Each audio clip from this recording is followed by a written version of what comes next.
साल 2007 की एक बैठक ने तय कर दिया था भारतीय टीम का हाल केन्या से भी बुरा होगा। मीटिंग की वो बात सुनकर आप आग बबूला हो जाएंगे। एक तरफ क्रिकेट का धर्म था, दूसरी तरफ पैसों से भरा बैग। दुनिया बोली क्रिकेट बर्बाद हो जाएगा, पर भारत के दो ठग बोले हमें पैसा कमाना है बस। 2007 में धोनी ने लिखा इतिहास, जज से लेकर कोर्ट तक को कहना पड़ा पैसा नहीं क्रिकेट जरूरी है, पर नोटों की आंधी में उड़ गया भारत का भविष्य। ये कहानी उस दौर की जब बॉलीवुड की फिल्में 100 करोड़ नहीं कमा पाती थी। क्रिकेट में माफियाओं की एंट्री हो रही थी। बार में शराब पीकर नाचने वालों के हाथों में कमान आ गई।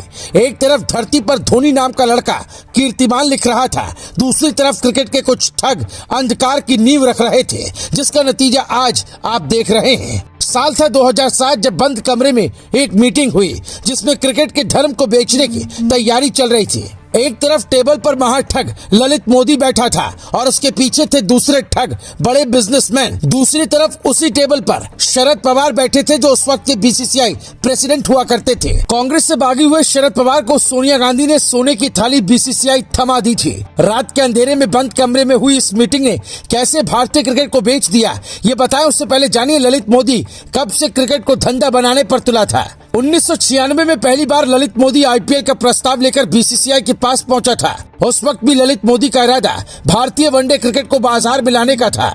उसने ESPN के साथ साझेदारी की और बीसीसीआई को पढ़ाया कि बहुत ज्यादा पैसा मिलेगा। बीसीसीआई ने पहले मंजूरी भी दे दी, पर बाद में रिश्वत मांगने की वजह से डील अटक गई। लेकिन भारतीय क्रिकेट बोर्ड के मुंह को पैसे का खून लग गया था।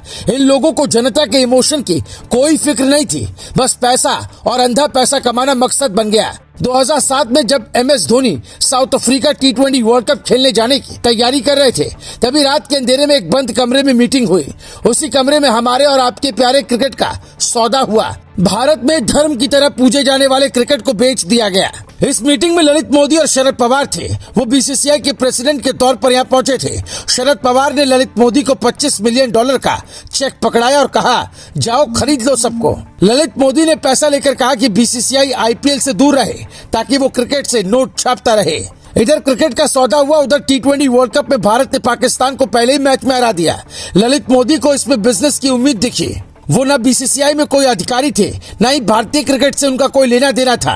लेकिन अगले दिन ललित मोदी भारतीय ड्रेसिंग रूम में था। यही वो पल था जहां से भारतीय खिलाड़ियों को पैसे की लत लगी। अब हाल ये है कि भारत के खिलाड़ी जितने पैसे एक साल में विज्ञापन से नहीं कमाते, उससे ज्यादा IPL से कमाते हैं। 2022 में IPL के राइट्स 48,390 करोड़ में बिके हैं। लेकिन पैसे की लत 2007 से ही खिलाड़ियों को लगा दी गई थी। तब ललित मोदी ने ड्रेसिंग रूम में ऐलान किया था कि जो खिलाड़ी 6 छक्के मारेगा उसे उसकी पसंद का इनाम दिया जाएगा।